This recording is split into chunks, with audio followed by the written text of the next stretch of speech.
Assalamualaikum warahmatullahi wabarakatuh. Perkenalkan, nama saya Lailatul Nuzula. Saya dosen tetap Akademi Kebidanan Sakinah. Untuk menunjang Tridharma Perguruan Tinggi, salah satunya adalah pengajaran. Di sini saya mengampu mata kuliah Askep 5, yaitu Asuhan Kebidanan Komunitas. Berikut saya jabarkan rencana pembelajaran semester tentang mata kuliah Asuhan Kebidanan Komunitas. Mata kuliah Asuhan Kebidanan Komunitas, ini kode mata kuliahnya PD 306. Beban studinya ada 3 SKS, teori 2 SKS dan 1 SKS untuk praktek. Penempatannya yaitu di semester 4. Di sini selama 1 semester ada 14 kali tatap muka, baik itu teori maupun praktek. Untuk deskripsi mata kuliah Asuhan Kebidanan Komunitas sendiri, yaitu mata kuliah ini memberikan kemampuan untuk melaksanakan praktek kebidanan secara komprehensif dengan memperhatikan budaya setempat. Pokok bahasan dalam mata kuliah Asuhan Kebidanan Komunitas, yang pertama konsep dasar Asuhan Kebidanan Komunitas, prinsip dasar dan strategi kebidanan komunitas, manajerial asuhan kebidanan di komunitas, pengelolaan program KIAKB, wilayah kerja penggerak dan meningkatkan peran serta masyarakat. Proses pembelajaran ini ada 2, teori dan praktek. Teori ini dilaksanakan di kelas dengan menggunakan metode ceramah, small group discussion, seminar dan penugasan. Untuk metode praktek di sini, ini saya bisa dilaksanakan di kelas maupun di laboratorium, baik di kampus maupun di lahan praktek dengan menggunakan metode simulasi. Nah, di sini saya menggunakan metode studi kasus, metode demonstrasi, role play dan bedside teaching. Untuk evaluasi pembelajaran di sini, ini evaluasi teorinya itu ada ujian tengah semester dan ujian akhir semester. Untuk praktikum sendiri, ini untuk evaluasinya yaitu dari nilai praktik dan nilai tugas.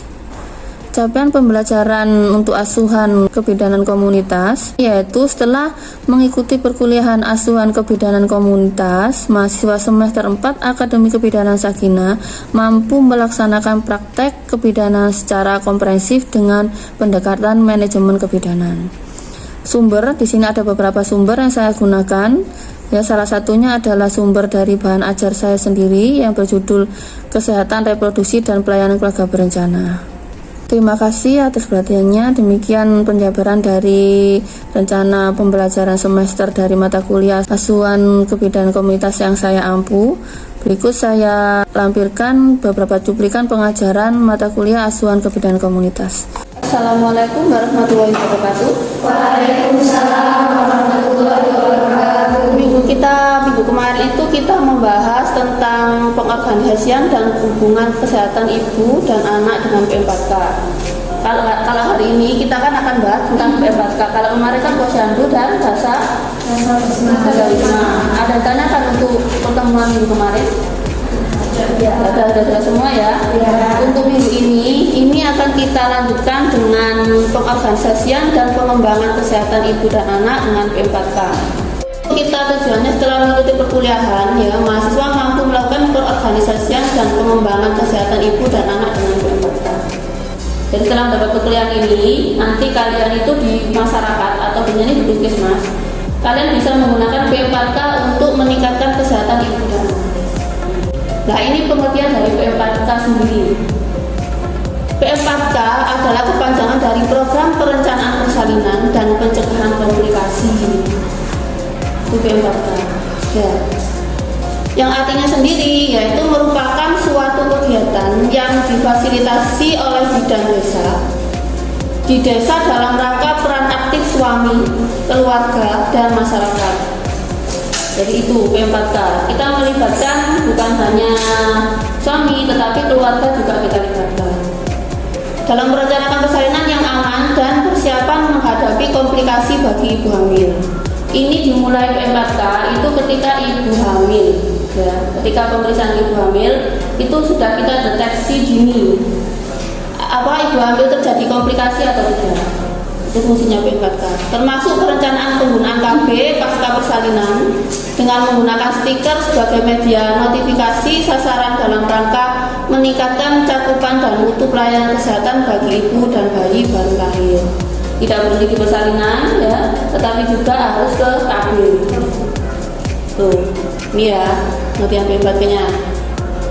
Tujuan yang diharapkan dari P4K yang pertama, semua ibu hamil terdata dan rumahnya tertempel stiker P4K. Ini fungsinya, tujuannya. Bidan memberikan pelayanan antenatal sesuai dengan standar. Standar pelayanan antenatal pada ibu hamil itu ada 10 standar ya pemeriksaannya. Kita kemarin sudah membahasnya. Ibu hamil dan keluarganya mempunyai rencana persalinan termasuk KB yang dibuat bersama dengan penolong persalinan. Jadi ada rencananya, misalnya jadi komplikasi atau ibu hamil dengan resiko tinggi, ini kita sudah punya rencana. Nanti untuk ibu hamilnya itu harus dirujuk kah atau bagaimana? Bidan menolong persalinan sesuai dengan standar. Jadi harus sesuai dengan standar, di luar dari standar ini bidan bisa melakukan rujukan atau kolaborasi dengan tenaga kesehatan. Bidan memberikan pelayanan nifas sesuai dengan standar, sama ya, sesuai dengan standar. Keluarga menyiapkan biaya persalinan, kebersihan dan kesehatan lingkungan baik sosial budayanya.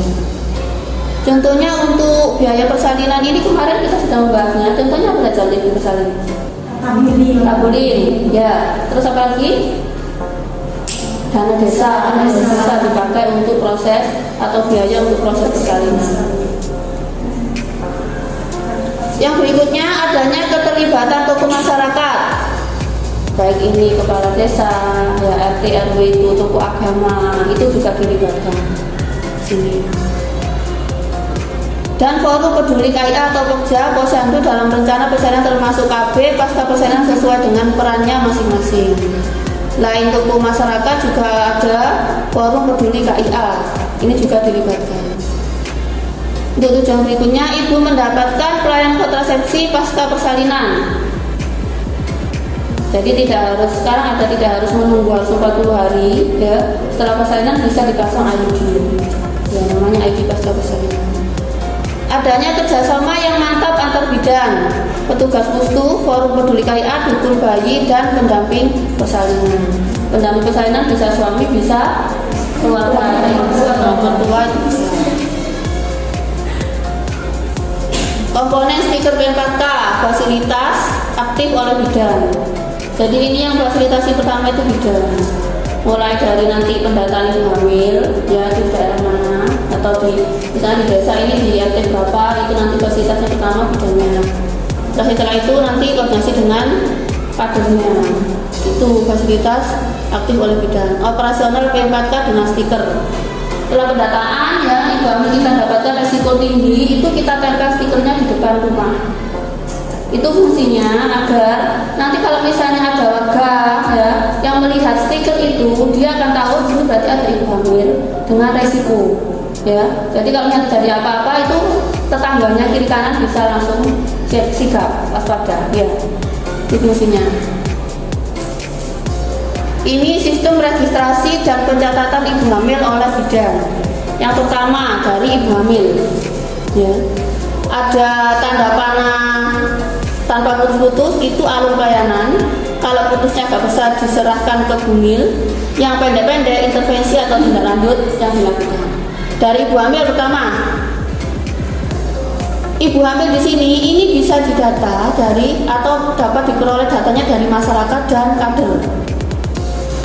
Bisa dari bidannya sendiri ya, yang kunjungan ke rumah bisa, atau ibu hamilnya sendiri ke bidan. Itu data awal diperoleh ya. Setelah itu dari bidan datanya ini dia bisa memperoleh data dari ibu itu dari kartu ibu dan buku KIA. Dari masyarakat dan kader sendiri ya, ini juga datanya bisa diberikan ke bidan. Setelah terkumpul di bidan ini punya dua kategori untuk data ibunya. Yang pertama kartu ibu, yang kedua buku KIA. Ya. Setelah dari kartu ibu ini akan di kohort. Kohort ini seperti pencatatan mulai dari namanya, dia hamil keberapa, itu masuk di kohort. Buku KIA di sini dalam buku KIA itu ada namanya stiker P4K. Setelah dikasih stiker P4K ini ada amanat persalinan. Amanat persalinan ini punya mengisi seperti biodata. Nanti itu dia melahirkan di mana, terus yang menemani siapa, biaya dari mana, itu ada di situ. Setelah amanat persalinan dan kohort ini dianalisa. Nah, dianalisa ternyata misalnya ibu X, ternyata ibu X di sini setelah melihat kohort ya dia resiko tinggi, dianalisa resiko tinggi. Nah ini didapatkan di pertemuan desa, jadi tidak langsung ke puskesmas, didapatkan di pertemuan desa. Ini yang dibahas itu nanti ibunya ini kalau bersalin kira-kira dananya bagaimana, terus transportasinya untuk rujukan bagaimana, itu dirapatkan di pertemuan desa. Karena itu tadi di desa ini sangat penting ya tokoh masyarakat dan tokoh agama. Setelah itu dari pertemuan desa didapatkan hasil ya, diintervensi atau ditindaklanjuti baik ke masyarakat maupun bidan. Jadi masyarakat ini menindaklanjuti, itu maksudnya memberitahukan kepada ibu hamil, Bu, ternyata dari rapat dari hasil pemeriksaan dan rapat dari desa, ibu ini tergolong ibu yang risiko tinggi untuk persalinan. Itu tujuan apa? Masyarakat yang menyampaikan ibu hamil. Tapi kalau untuk bidan, nah ini dia ke pelayanannya nanti bagaimana? Paham ya alurnya ya? Terus setelah dari ibu hamil ya, ibu hamil sudah mengetahui kan semuanya ya. Terus untuk buka IA atau stiker P4K ini nanti dikembalikan ke ibu lagi. Bisa kita dampingi untuk menempel ya, bisa juga ibunya sendiri yang menempel. Tapi kebanyakan ya kadang itu memang tidak ditempelkan sama ibu, entah itu ibunya malu atau gimana. Jadi tugas kita itu salah satunya mendampingi ibu untuk menempelkan stiker P4. Ya. Ini alur registrasinya seperti ini sebelum penempelan P4K. Jadi tidak tiba-tiba langsung ditempel di rumahnya, enggak. Kita periksa dulu, kita analisa dulu, benar enggak ibu ini termasuk faktor risiko atau tidak. Alur registrasi ibu hamil dan P4K. Yang pertama, pendataan sama tadi ya, pendataan ibu hamil oleh kader. Terus update data ke bulan, berarti tiap bulan ini di data dimasukkan ke kohort itu. Pengisian stiker oleh kader dan bidan. Pengisian kohort ibu ya, ANC oleh tenaga kesehatan, dan terakhir pemantauan intensif kehamilan. Ini registrasinya. Peran dalam P4K, peran puskesmas. Yang pertama, menentukan target sasaran. Kalau kalian pernah puskesmas, ya pernah lihat di depan puskesmas itu ada seperti papan warna putih itu. Nah, situ terlihat sasarannya ibu hamil itu ada di lokasi sini, ada ibu hamil sini, ada ibu hamil sini, ada ibu hamil, itu namanya data sasaran. Jadi kita melihatnya di puskesmas. Nah, itu peran puskesmas pertama. Yang kedua, memantau pelaksanaan program P4K, mulai dari registrasi tadi sampai penempelan atau kembalinya P4K atau P4K ke ibu. Itu dipantau, yang memantau puskesmas ya. Mengikuti pertemuan rutin dalam forum. Ini tadi yang dibahas. Kalau misalnya menemukan sesuatu di desa, terutama untuk hamil. Peran dalam P4K, peran bidan masa kehamilan, melakukan pemeriksaan ya, memberikan penyuluhan dan konseling serta melakukan rujukan apabila diperlukan. Ini tujuannya apa? Tugasnya dari atau perannya bidan dalam masa kehamilan. Jadi dia fasilitasi mulai dari itu pemeriksaan sampai nanti temukan diagnosa ya, sampai nanti dilakukan rujukan, dan terakhir pencatatan dan pelaporan. Itu wajib. Ini. Yang kedua, masa persalinan sama menyiapkan sarana dan prasarana yang dibutuhkan dalam melakukan pelayanan persalinan. Baik itu persalinan mulai kala 1 ya, kala 2, 3, 4. Terus pemeriksaan bayi itu dipersiapkan oleh bidan. Masa nifas, melakukan kunjungan masa nifas, memberikan penyuluhan dan konseling serta melakukan rujukan jika diperlukan serta membuat laporan. Jadi semuanya ini mulai dari kehamilan, persalinan dan nifas, tidak lupa ada laporan, itu wajib. Terus ini pernah lihat ini? Pernah ya. Ini deteksi dini untuk mengetahui ibu hamil itu terjadi resiko atau tidak.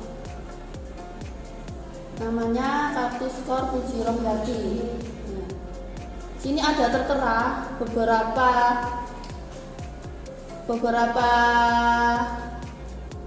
kasus atau apa ini sebenarnya, beberapa kasus yang bisa nanti menyebabkan ibu hamilnya itu terjadi risiko tinggi atau tidak.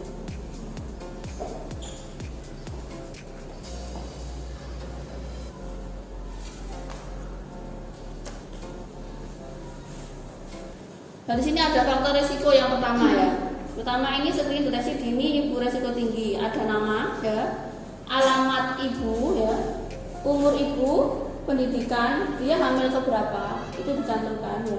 Periksa pertama, usia kehamilan berapa bulan dan di mana.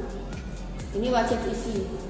Setelah itu nanti setelah kita periksa dan kita anamnesa data seperti sama Betty, ya baru kita isi di sini. Dia masuk dalam kriteria ini 1 sampai 20 di sini. Terus kita skor di sini tiap permasalahan itu ada skornya. Setiap ibu hamil datang ibu hamil, jika kita lihat dia hamil, dia pasti skornya tuh pasti skornya 2. Setelah kita periksa dengan lebih lanjut, setelah kita dapatkan mungkin keluar-keluarnya lain, kita masukkan skornya yang sesuai dengan kriteria di sini dari 20 di sini. Nanti setelah diketahui skornya ya, di sini ada 2 ya. Skornya di sini yaitu kriteria rendah, tinggi dan sangat tinggi. 2 itu mengatakan dia rendah skornya. Resikonya dia rendah. Kalau 6 sampai 10 itu sudah masuk tinggi ya. Kalau lebih dari 10 berarti sudah sangat tinggi. Untuk penanganan juga berbeda antara yang skor rendah, tinggi sama sangat tinggi. Itu ada kolomnya di bawahnya itu.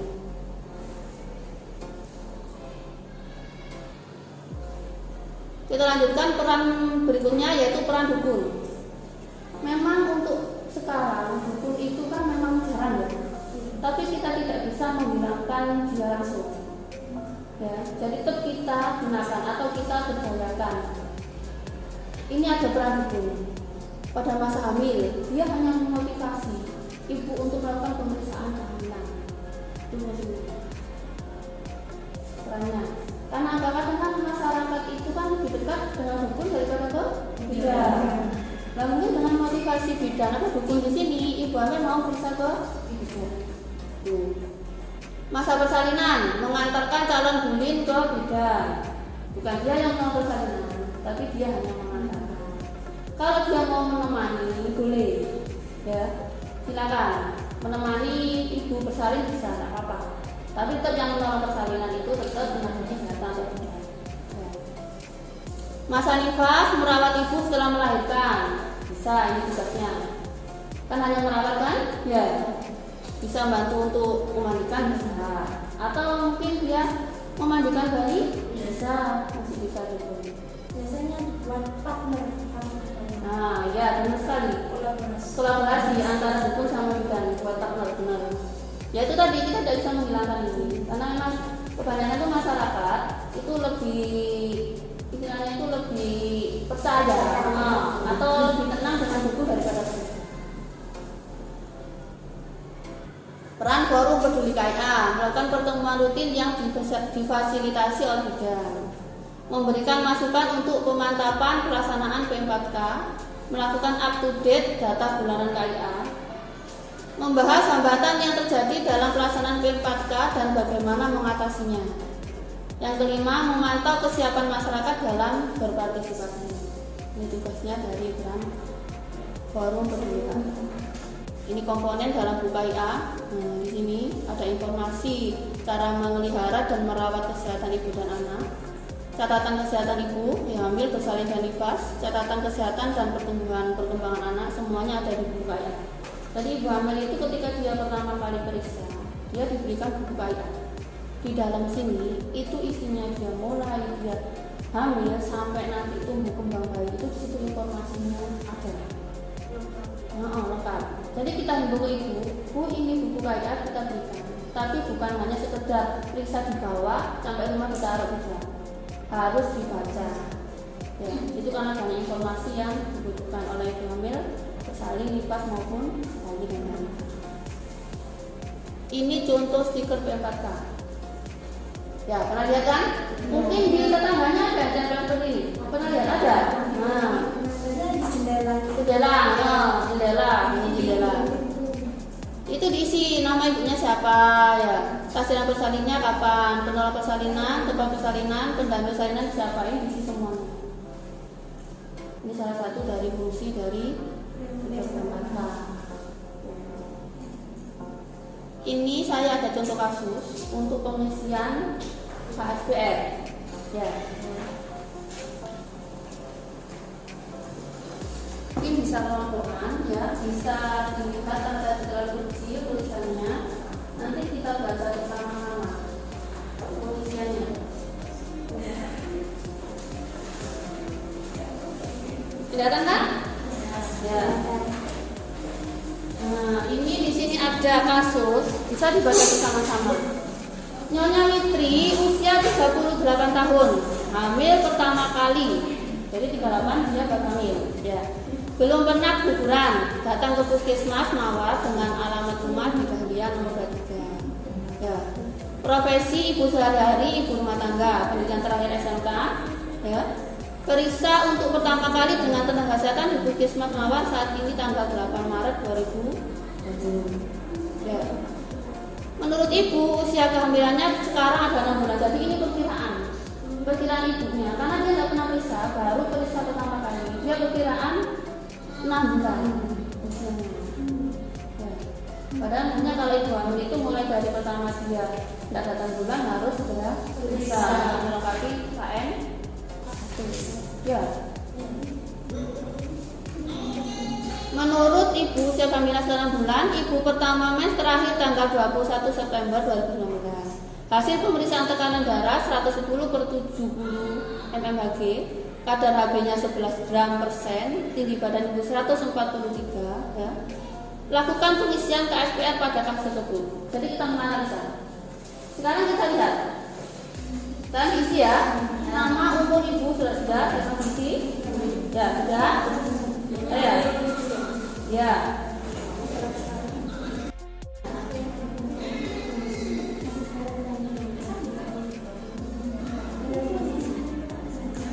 Ya, ini ke 1.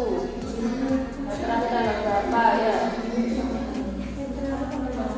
Kehamilan berapa ya? Nah, ini ya, kita coba koreksi. Skor awal ibu hamil berapa? Sekarang silakan dicetak 2. Sudah?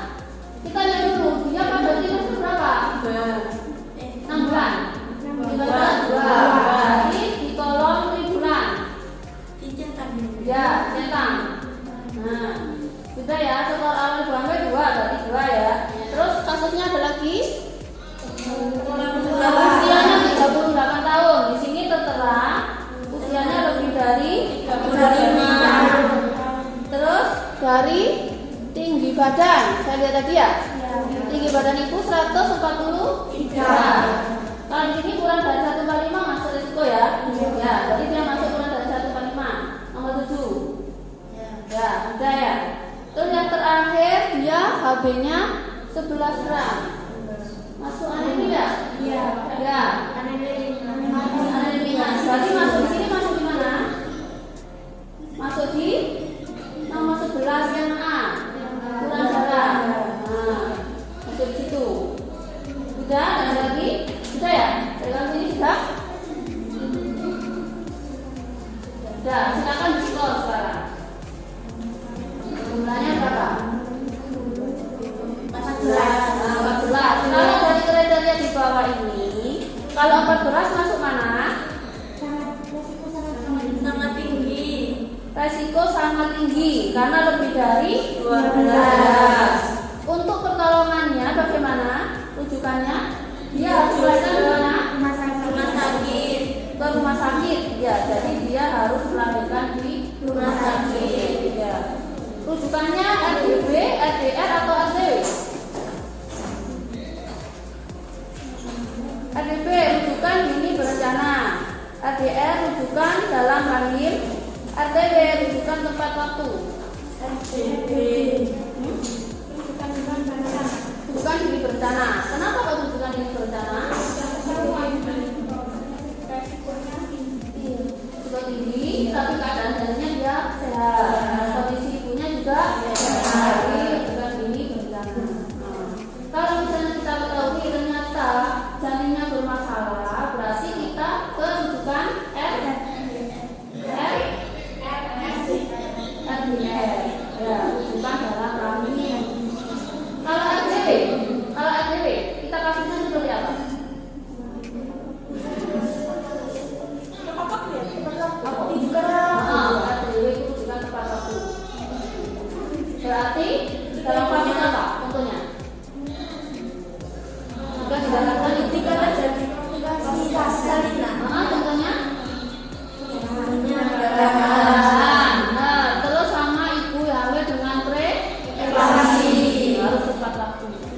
Karena kematian ibu itu ya salah satunya karena terlambat early ya, terlambat rujukan ke tempat pelayanan kesehatan dan satunya terlambat penanganan kesehatan.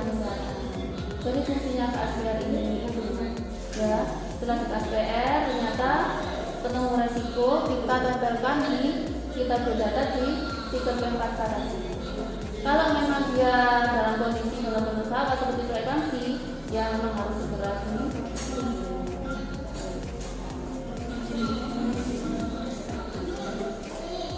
ada yang ditanyakan dari sini. Jadi kesimpulan untuk mata kuliah hari ini ya, setiap tindakan atau pelayanan kesehatan yang dilakukan ibu hamil bersalin nifas dan menyusui ya, itu semuanya tidak lepas dari apa? Tidak lepas dari pemantauan. Tidak lepas dari pemantauan dan apa? Peran serta masyarakat, baik itu tokoh masyarakat, terutama dan apa? Forum kesehatan. Jadi semuanya itu istilahnya itu semuanya berkaitan ya, agar tercipta untuk menurunkan kesehatan ibu dan kematian ibu. Dan untuk kuliah hari ini bisa ditanyakan mungkin. Kalau sudah jelas, saya akhiri perkuliahan hari ini ya. Terima kasih atas perhatiannya.